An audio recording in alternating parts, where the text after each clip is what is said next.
ये राजस्थान के मुख्यमंत्री भजन लाल शर्मा और पहले इसके बयान को सुनी, उसके बाद मैं इस पर कुछ बात करता हूँ। न्यायाधीशों के सम्मेलन में मंच पर विराजमान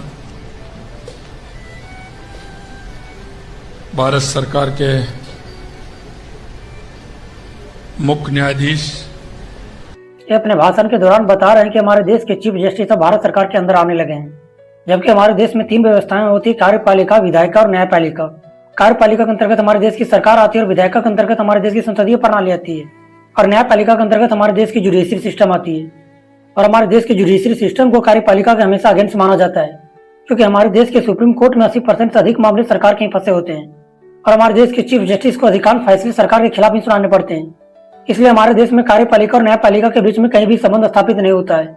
लेकिन राजस्थान के मुख्यमंत्री इस बात की दावा कर रहे हैं कि हमारे देश का चीफ जस्टिस अब भारत सरकार के अधीन आने लगे हैं और इसी की वजह है आज की दूसरे पार्टी के सारे बड़े नेता अपनी पार्टी को छोड़कर बीजेपी को ज्वाइन कर रहे हैं।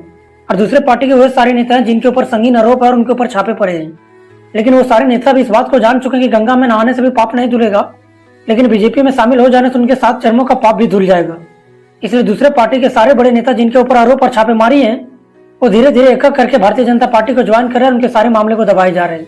तभी तो राजस्थान के मुख्यमंत्री इस बात को दावा कर रहे हैं कि हमारे देश के चीफ जस्टिस भारत सरकार के अंतर्गत आते हैं।